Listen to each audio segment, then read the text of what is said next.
Hello, everyone. We are the Jayhawkers, and today we're going to be going over MiniCase 6, which discusses General Electric. A few points that we would like to hit today include a short description about who General Electric is and what they do, a few issues that they are facing, diversification, a few of the financials and decisions, and finishing up with how they made the transition from good to great leadership within the company. General Electric has been a leader in the energy world for over 120 years. They operate worldwide in more than 180 countries, producing about 1/3 of the world's electricity. General Electric provides equipment, solutions, and services across the energy value chain from production to consumption. GE is focused on creating power that is more affordable, reliable, accessible, and sustainable. Now I'm going to hand it over to Harrison to talk about a few issues in General Electric. In the early 2000s, GE was regarded as one of the nation's most valuable businesses, but struggled to get through the series of economic downturns which tanked their reputation as well as valuation. The main issues that caused GE to lose over 500 billion of its valuation was its poor corporate strategy, which was over-reliant upon GE's domestic market and their capital branch, GE Capital. At its height, GE was receiving over two-thirds of its revenue from its domestic markets. The focus on these domestic markets prevented GE from taking advantage of the booming economic growth in the BRIC nations, which included Brazil, Russia, India, and China. Just as new CEO Jeffrey Immelt took over, the United States went through a series of economic downturns after the attack of 9/11 and the recession of 2008 and 2009. Both of these exposed GE's weaknesses. The over-reliance on the American markets caused GE to take a large hit to their most important branch, GE Capital.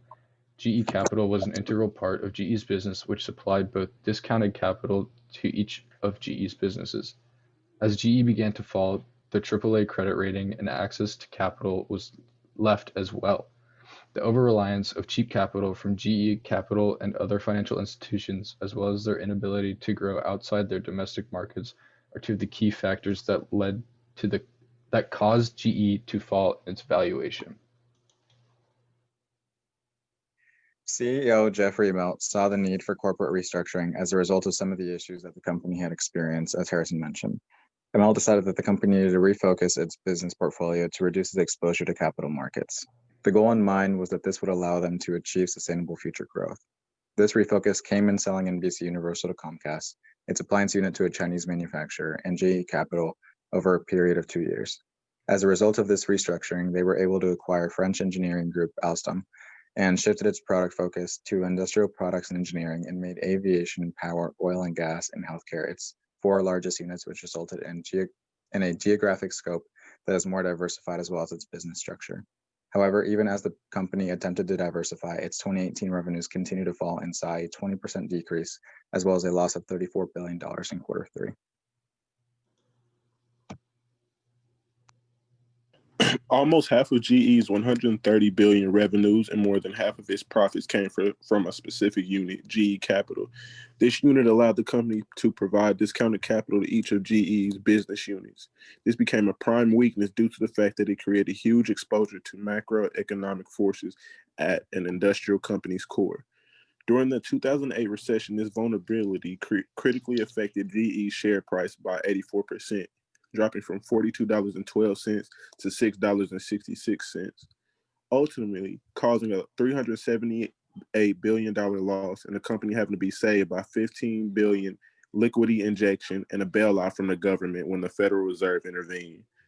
This showed the huge risk the company puts itself at when trying to both sell and finance its products. In regards to Jim Collins' book of Good to Great, we do believe great leaders are only great compared to others. GE and its investors would have continually gotten on Jack Welch to increase sales, which would put more money in the investor's pocket. That is what made Jack seem so successful as the CEO of GE, but actually harsh with this stack ranking system for employees and the strict goal of each department being top two in their respective markets, or else the given solution of fix it, close it, or sell it to settle the problem. Nevertheless, investors want GE to continuously strive for the unlimited amount of greatness and be better than other companies around them. But when you take out Jack Welch and sub in Jeffrey Immelt, plus 2 countrywide financial crises, you see the sharp downfall of GE occur. Although strong and diversified in the beginning, the giant company found its way in trouble with finances from 2001 to almost 2009, when they finally restructured the corporate strategy. Skimming over GE, you may only see that the company was doing well, then took a downward turn after a CEO switch up, which would lead you to think that Welch was a great leader compared to Immelt. But once you dig deeper, you see what went on in the world and what causes these problems. And leaves you to wonder what Welch would have done if he would have stayed on as CEO during the financial crisis of the country.